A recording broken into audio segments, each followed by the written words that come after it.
C'est un podcast Vivre FM. Et à 8h46, comme tous les vendredis, c'est le quart d'heure de Stéphane Edelson. Oui, alors, bonjour à vous Dominique, bonjour à vous Jason et à toute l'équipe Margot Manette. Générique s'il vous plaît.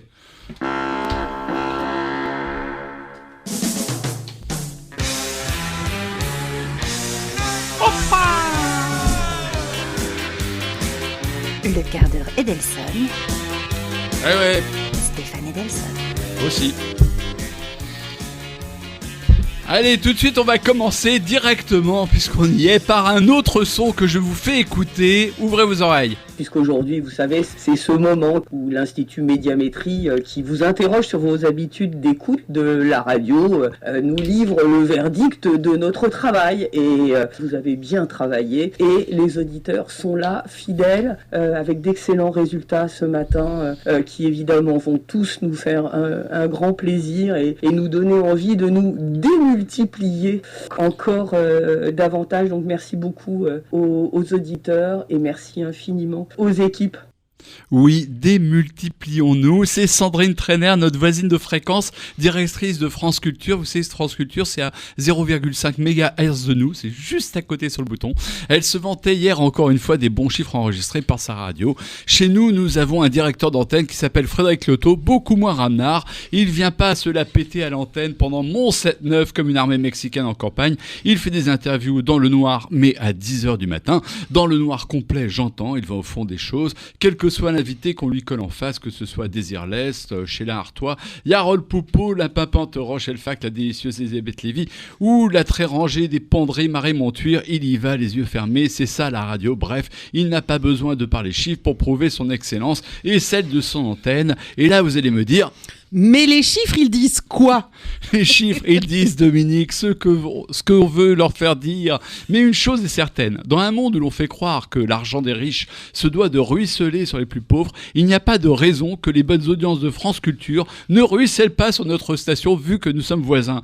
Ainsi, plus France Culture aura d'auditeurs, plus la proportion de ces derniers à se tromper de fréquence arrivée chez nous sera forte. Je pense à Madame Niki Noiret, fidèle auditrice de Culture, qui nous écoute par erreur une fois et qui est depuis tombé sous mon charme, et le vôtre évidemment Dominique. Merci. Comme disait Mme Deva, ma prof de maths, c'est QFD. Voilà pour commencer en trombe, il ne me reste plus qu'à réclamer fort de ce ruissellement, et à juste titre, une augmentation bien méritée et passer à la suite du programme. Magnéto numéro 2. C'était hier matin, 11h, sous une pluie fine mêlée de quelques flocons de neige. La voie express qui permet depuis 7 heures de traverser Paris d'ouest en est était inaugurée par M. Georges Pompidou dans la déclaration que le Premier ministre devait faire après le voyage inaugural à l'Hôtel de Ville de Paris. M. Georges Pompidou déclarait « On a trouvé le moyen de faire traverser tout Paris par une voie moderne sans en altérer le site ». Voilà, c'était il y a 55 ans, Pompidou, notre futur président, qui honnissait les limitations de vitesse, offra un circuit 24 d'est en ouest dans le cœur de Paris. Mon invité, oui, il est là, Serge Auru, il y a mis fin. Alors, coquin d'écolo pour les uns, décision d'un ver courageux pour les autres, coupons la poire en deux et disons que Serge Auru est un ver coquin. Voilà, aujourd'hui, j'accueille donc celui qui a banni la voiture des quais rive droite, mais qui est venu jusqu'ici sur ma Vespa rouge, preuve qu'il n'est pas sectaire. Il m'avait même proposé qu'on vienne à pied, mais il ne faut pas déconner. Il a renvoyé les autos à une ville devenue labyrinthe pour quiconque a une demi-journée à perdre pour la traverser. Il paraît que le président Pompidou qui vivait sur une île déserte, vous savez, avec Paul McCartney et bien évidemment tout le reste de la bande, en apprenant cette nouvelle est mort d'apoplexie, et la voie express qui porte dorénavant son nom est devenue un long parcours pour qui aime péripatétiser façon Socrate, au risque de se faire renverser par une trottinette ou un enragé du vélo à énergie nucléaire. Quant aux péripatéticiennes, à la mode gagneuse, pas facile de les faire monter sur mon Segway, même en leur proposant un billet sans retour. Mais Serge Auru n'a pas fait que chasser les voitures, rire les oiseaux et faire briller le soleil dans le cœur des vers. Numéro 7 d'une famille de 8, un peu comme Golda Meir, il traverse le monde du tourisme, puis crée le Festival du Vent à Calvi, devient président du WWF, vous savez, les petits animaux qu'on protège, dont l'hymne est Pandi Panda, interdit les sacs plastoc en Corse par plébiscite, joue les conseillers d'Hidalgo, fait illuminer la Tour Eiffel en bleu, blanc, rouge au lendemain du Bataclan et dirige aujourd'hui l'Académie du climat où l'on discute précipitation, déforestation, ensoleillement, où l'on vend des photos d'Elvin, d'Elia sous le manteau nuageux. Micro, Serge. Bonjour. Ah, bonjour. Donc c'est un plaisir de vous avoir. J'espère que j'ai bien résumé qui vous étiez. Et oui, disons aussi que je suis un habitant du 18e, donc je suis un voisin, un amoureux du 18e. Bon, vous êtes surtout le président de l'Académie du climat. J'ai cette chance-là parce qu'il faut travailler pour convaincre, donner de l'expertise à notre jeunesse qui en a besoin face à ce monde un peu inerte qui est entre la désinvolture et l'inanité face au dérèglement, face au péril climatique et à l'érosion massive de la biodiversité. Quand même, il est temps de se bouger. On y fait quoi à l'Académie du climat ?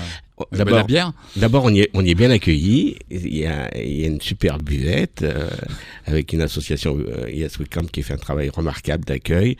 C'est un lieu hybride, c'est un lieu pluridisciplinaire qui permet à la jeunesse d'abord d'occuper l'espace parce que il y a bon nombre d'ateliers, donc bon nombre de classes qui viennent tous les jours apprendre, jouer avec les différents éléments, comprendre parce qu'il faut pour changer ce monde, il faut de l'expertise. Parce qu'il ne suffit pas de dire il y a qu'à Facon, il ne suffit pas de porter une pancarte pour dire que la banquise a le fond, pour éviter qu'elle fonde. Donc comment on invente ce monde nouveau et je crois qu'on a du travail devant nous. Alors, qui intervient ? À la fois des experts, des spécialistes, des professeurs. Il y a une école, l'école Tumo, qui apprend le codage, mais qui apprend surtout comment on utilise le numérique pour faire face justement à cet apprentissage. Parce que lorsqu'on dit qu'il y a une déforestation, les populations de poissons qui disparaissent, etc., les constats, ils sont exacts, il faut qu'ils soient vrais, mais ensuite, comment on fait ? Comment on invente cette économie du moindre impact sur l'environnement, sur le climat, sur notre santé ? Et puis, espérons une économie à fort impact social. Donc il y a des experts, il y a des écoles, il y a des gens Il y a des associations, et puis il y aura aussi forcément le monde de l'entreprise qui doit y venir pour qu'il y ait cette confrontation, parce que le monde de l'entreprise doit bouger, doit évoluer également. Et donc cette jeunesse, c'est son lieu. C'est dans la mairie du 4e, mais c'est à la jeunesse de Paris et du Grand Paris. Donc c'est toute la mairie du 4e ? L'ancienne mairie du 4e aujourd'hui, place Baudoyer, qui est l'Académie du climat, et espérons qu'il y ait des académies du climat qui se créent partout en France, dans le monde. Il faut donner le goût d'inventer, d'innover et de croire en notre monde. Le monde que nous avons devant nous, c'est un monde entre Mad Max et l'abbé Pierre. On ne peut pas s'en contenter. Ah, l'abbé Pierre. Non, parce que c'est de la place quand même, il y a plein de place pour loger des gens, mais vous avez toute la mairie, et alors vous êtes ouvert tout le temps, ça se passe comment ? C'est ouvert tout le temps, sauf le lundi. Donc on prend contact. D'abord c'est une entrée libre. Vous avez par exemple un laboratoire extraordinaire où vous avez l'ensemble du bâti parisien et comment on peut l'isoler. Vous voyez, moi j'habite non loin d'ici, j'habite au 5e étage, eh bien j'ai absolument pas d'isolation sur mon toit. Donc vous avez là tout le bâti parisien avec la possibilité d'isoler concrètement. Donc là on ne va pas nous dire c'est pas possible, ça coûte trop cher, etc. Tout y est. Et ça c'est intéressant parce que c'est intéressant pour les promoteurs, c'est intéressant pour les architectes et c'est intéressant pour les jeunes parce qu'il faut qu'ils comprennent cela. Le côté révolutionnaire de l'Académie du climat, c'est que vous allez faire la chasse au gaspillage chez vous ? Le côté révolutionnaire de l'Académie du climat, c'est de dire que l'écologie, c'est aussi l'art des relations humaines. Parce que sans échange, il ne se passe rien. Alors d'accord, alors il y a quoi ? Il y a aussi un lieu de concert, il y a des trucs qui se passent ? Il y a l'ancienne salle des fêtes de la ville, qui est un lieu vraiment magnifique. Ah oui, c'est énorme, je la vois tout à fait au premier étage. Là. De toute façon, sans culture, il n'y a pas d'écologie. Commencez par là alors. D'ailleurs, ma vie le prouve. Ah, votre vie le prouve, oui. Alors, l'autre jour, vous m'avez un peu mouché en me disant « Ah, mais Yves Montand, je le connais, j'ai produit son dernier single, ou son dernier EP ». C'est-à-dire que j'étais très lié avec Pierre Barou et Oscar Castro, et Pierre Barou avait écrit une chanson magnifique du théâtre Aleph, enfin le cabaret de la dernière chance, tout un ensemble. Et donc, oui, j'ai produit cette chanson, et cette chanson a été la dernière chanson enregistrée de Yves Montand.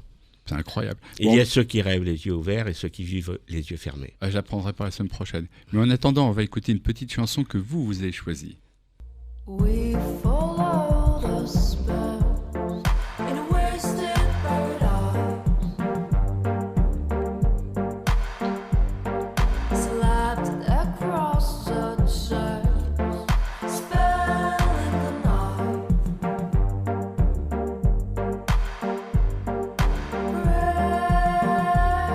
Breaking apart. Read down, loading the night.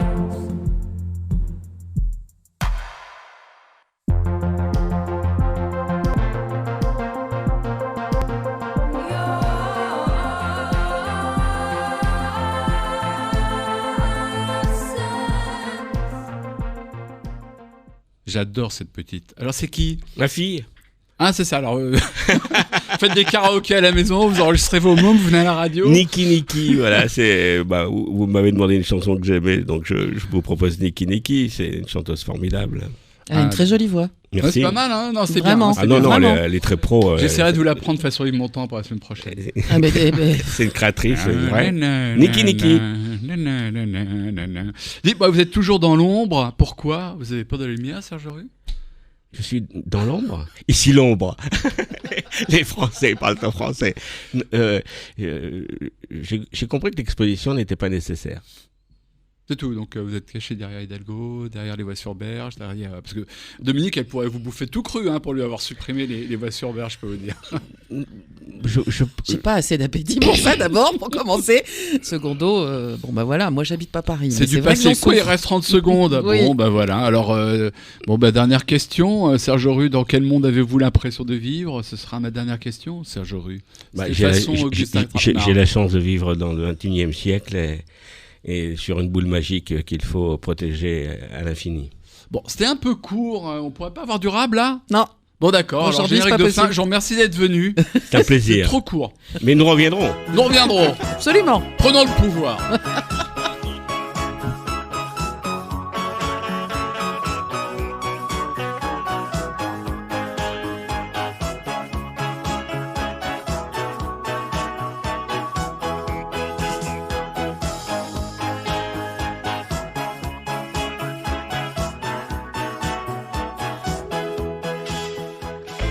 C'était l'invité du 7-9 avec Épatant, le magazine qui nous bouge. Ce quart d'heure de Stéphane Edelson est bien évidemment à réécouter en podcast sur vivrefm.com. La semaine prochaine. Oui, c'est ça, il va falloir qu'on vous rallonge la sauce. Très bien. Merci Stéphane, merci Serge Rue. Merci. Merci Jason et merci à toutes les équipes. Serge Rue, mon invité. Voilà, merci. Une petite chouquette par Stéphane Edelson. Merci Margot pour la technique ce matin. Merci Jason pour la météo et le soutien. Et passez tous un très très bon week-end. Ne buvez pas trop de Beaujolais nouveau. À mon avis, il n'est pas bon. Mais ça, c'est mon point de vue personnel. Et à lundi. C'était un podcast Vivre FM. Si vous avez apprécié ce programme, n'hésitez pas à vous abonner.